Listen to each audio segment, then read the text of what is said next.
ગુજરાતમાં ચોમાસાની મોડી શરૂઆત બાદ હવે મેઘરાજા સંપૂર્ણ એક્શનમાં જોવા મળી રહ્યા છે. છેલ્લા 24 કલાકમાં દક્ષિણ ગુજરાત અને સૌરાષ્ટ્રમાં ભારેથી અતિભારે વરસાદ વરસ્યો છે.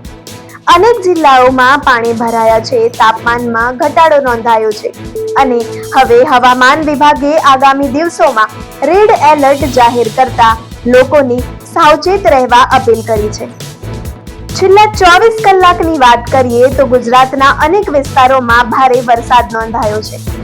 રાજ્યમાં સૌથી વધુ વરસાદ પલસાણામાં લગભગ 7.99 ઇંચ નોંધાયો છે. ત્યારબાદ બારડોલીમાં 7.76 ઇંચ, મહુવામાં 7.52 ઇંચ અને ઉમરગામમાં 7.72 ઇંચ વરસાદ નોંધાયો છે. વાપીમાં 7.44 ઇંચ, જ્યારે વલસાડ જિલ્લાના અનેક વિસ્તારોમાં પણ ભારે વરસાદ વરસ્યો છે. દક્ષિણ ગુજરાતમાં અનેક જગ્યાઓએ પાણી ભરાવાની સ્થિતિ સર્જાઈ છે. સૌથી વધુ સૌરાષ્ટ્ર વિસ્તારમાં પણ ભારે વરસાદથી પ્રભાવિત થયો છે. માળિયા હાટીનામાં 7 ઇંચ વરસાદ નોંધાયો છે. કેશોદમાં 5.20 ઇંચ, માગરોળ અને ભેસાણમાં 4.5 ઇંચ જેટલો વરસાદ વરસ્યો છે. સૂત્રપાડામાં 5.24 ઇંચ અને વેરાવળમાં 3.35 ઇંચ વરસાદ નોંધાયો છે. વાત કરીએ તાપમાનમાં ઘટાડો અને તેની અસરની, તો સતત વરસાદને કારણે રાજ્યના મોટાભાગના વિસ્તારોમાં તાપમાનમાં એક જ ઝટકે ઘટાડો જોવા મળ્યો છે. હવામાન વિભાગ અનુસાર આગામી 4 દિવસોમાં ગુજરાતના મહત્તમ તાપમાનમાં 2 થી 4 ડિગ્રી સેલ્સિયસ સુધી ઘટાડો થઈ શકે છે. ચોમાસાની મોડી શરૂઆત બાદ હવે જુલાઈ મહિનામાં વરસાદથી લોકોને ગરમીમાંથી રાહત અનુભવાઈ રહી છે.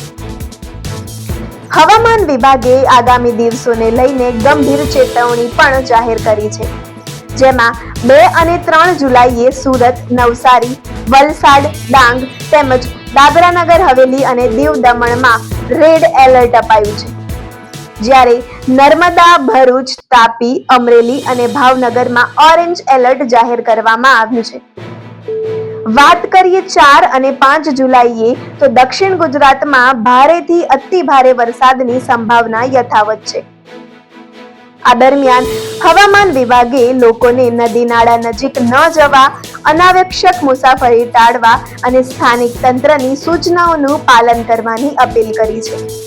ગુજરાતમાં હવે ચોમાસું સંપૂર્ણ રીતે જામી ચૂક્યું છે, પરંતુ આગામી દિવસોમાં આ વરસાદ વધુ ગંભીર સ્વરૂપ પણ લઈ શકે છે. તો સાવધાન રહો, કારણ કે આગામી 5 દિવસ ગુજરાત માટે અતિ ભારે પડી શકે છે.